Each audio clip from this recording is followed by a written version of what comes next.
आजादी का Amrit Mahotsav.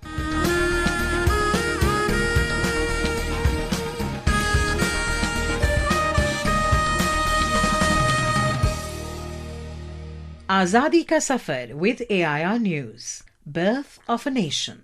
India's glorious freedom struggle is one of the greatest struggles the modern world has ever witnessed. AIR News brings you a glimpse of the struggle every day.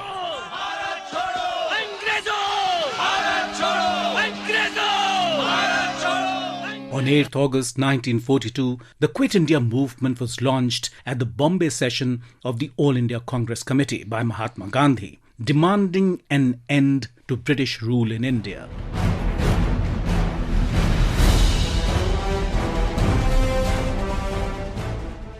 After the failure of the Cripps Mission to secure Indian support for the British war effort, the Congress Working Committee meeting held at Wardha on the 14th of July 1942 passed a resolution demanding complete independence from the British government. The draft proposed massive civil disobedience if the British did not accede to the demands.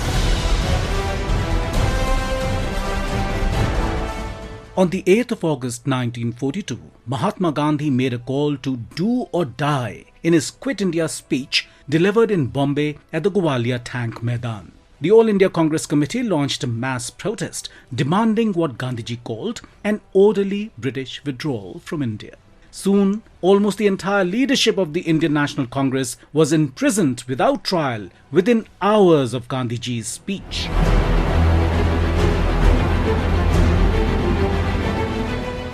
Despite the arrest of the top nationalist leadership, large protests and demonstrations were held all over the country. Workers remained absent and strikes were called. In Tamluk and Contai subdivisions of Midnapore, the people were successful in establishing parallel governments which continued to function until Gandhiji personally requested the leaders to disband in 1944. In Ballia, Uttar Pradesh, people overthrew the district administration, released the arrested Congress leaders, and established their own independent rule. In rural Bengal, the Quit India movement was fueled by peasants' resentment against the new taxes and the forced rice exports.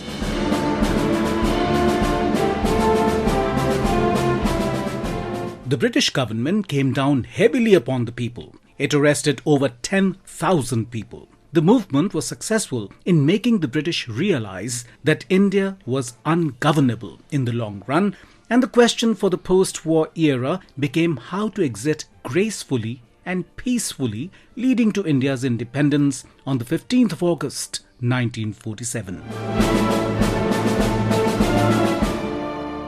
We remember Gandhian freedom fighter Titus Thevaratundayal, who died on the 8th of August 1980.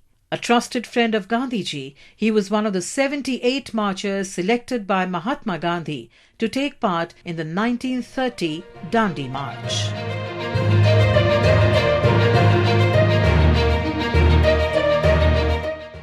Titus was born on the 18th of February 1905 in Maraman, Kerala, to Marthoma Syrian Christian family. He served as the governing secretary for Gandhiji's Sabarmati Ashram Milk Project near Ahmedabad.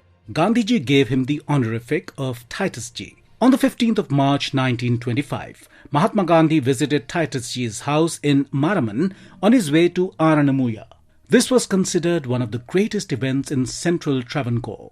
In and around Maraman, thousands witnessed his visit. After independence, Titus settled in Bhopal. In 1970, he published the book The Bharat of My Dreams. He was also represented in the early designs of the 500 rupee note. Titus Thevaratundayal died on the 8th of August 1980 at the Kasturba Hospital in Bhopal. AIR News salutes the great Gandhian freedom fighter.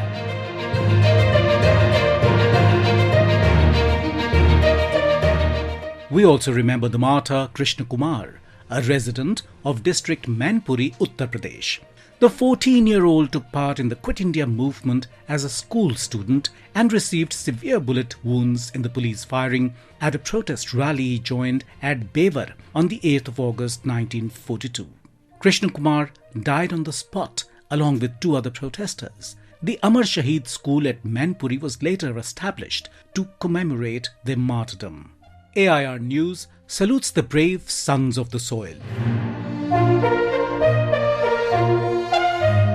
That brings us to the end of this episode of Azadi Ka Safar with AIR News. See you in the next episode tomorrow.